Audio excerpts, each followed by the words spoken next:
Je m'appelle Aminata Diallo. Je suis enseignante de profession, quartier briqueterie. Hier, le petit n'était pas malade, le petit n'avait rien. Donc, il fait maintenant les cours de vacances. Hier, il était à l'école. Il est revenu à 14h. De 14h maintenant, il est venu pour se reposer. Vers 16h, il est parti maintenant au terrain avec ses amis pour aller jouer. Donc, il est revenu à 18h. Il s'est lavé. Il a lavé encore ses petits frères. Par après, maintenant, il me demande, ah, tanti, tu veux manger la bouillie? J'ai dit non. J'ai dit, j'ai déjà pris le café. Il me dit non, attends, je vais faire ça pour toi. J'ai dit d'accord. Après, il l'a fait. Quand il l'a fait, il a préparé, il a mis du lait, il l'a envoyé dans ma chambre. J'ai dit, ah, mais j'ignore toi là. D'accord, il a insisté. J'ai pris. Par après, maintenant, il y a une dame qui est à l'énergie ici, qui est venue pour me saluer. Une vendeuse de médicaments. Elle est venue, elle me demande, madame, tu es malade? Je dis oui. Elle dit maintenant, tu vas payer les médicaments? J'ai dit non, j'ai déjà payé les médicaments sont là. Elle a vu les médicaments. Donc, j'ai blagué avec la femme là à la maison. Je l'appelle belle-sœur. Nous sommes restés quelques heures. Après maintenant, elle me dit qu'elle va rentrer. Je dis oh merci. Allons, je vais t'accompagner. Je suis partie avec la dame, l'accompagner jusqu'à devant la cour. Elle-même, elle dit, bon, madame, c'est bon, il faut te limiter ici. Il faut te retourner. J'ai dit, oh, merci. Je me suis retournée en sortant d'abord avec la dame. J'ai trouvé Fiston, son oncle était assis ici. Lui, il était assis de l'autre côté, il écrivait. Tu as vu son sac et les cahiers. Il écrivait. J'ai dit à Fiston, Junior, tu as pris du sérieux maintenant, hein? Sinon madame va te redresser. Lui-même, il l'a ri. Après, je suis rentrée à la maison. Je me suis lavée encore, j'ai prié. Après la prière, je suis rentrée maintenant, me coucher encore. Quand je me suis couchée, on dirait que c'est quelqu'un qui m'a tapé. J'ai tremblé comme ça là, j'ai eu peur. Après encore, je me suis retournée faire mes établissements. Après, j'ai commencé à prier. J'ai beaucoup prié. Après maintenant, vers la fin, il y a quelqu'un qui est venu taper à la porte. J'ai dit, ah, mais qui tape à la porte à l'heure là? Il est 23h.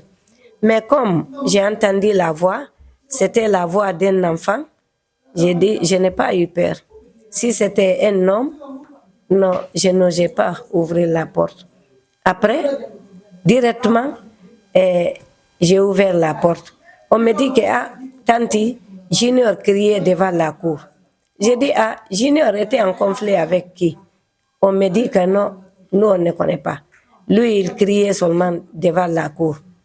Après, des jeunes ont pris Junior venir le déposer ici au salon. Quand j'ai vu sa figure, j'ai dit, ah, attendez. J'ai dit, lui là, il a piqué crise. J'ai dit, prenez Junior, on va aller à l'hôpital. J'ai appelé Fisson, son oncle qui était là. Après, ils ont pris le jeune sur la moto, ils ont parti. J'ai appelé mon petit là, qui était avec son ami. J'ai dit, viens, tu vas prendre la voiture, on va aller à l'hôpital. Ils ont envoyé Junior à l'hôpital, il a piqué crise. Bon, quand nous sommes partis à l'hôpital, à l'urgence, on a demandé. On nous dit que non, c'est pas là-bas. On a appelé Fiston. Fiston a dit que non, ils ont à la pédiatrie.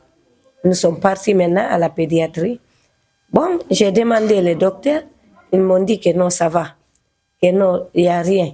J'ai dit, est-ce que le petit n'est pas décédé? On me dit que non, madame, il n'a rien. Moi, j'ai appelé son père. Son père était en formation à Kindia ou bien à Conakry. Bon, je ne connais pas bien le lieu. Après, j'ai appelé son père. J'ai dit, Mboma, j'ai dit, Junior a piqué crise, nous sommes à l'hôpital. Il me dit, ah, tanti, donc je viens de rentrer à Kankan, je suis déjà à Kankan.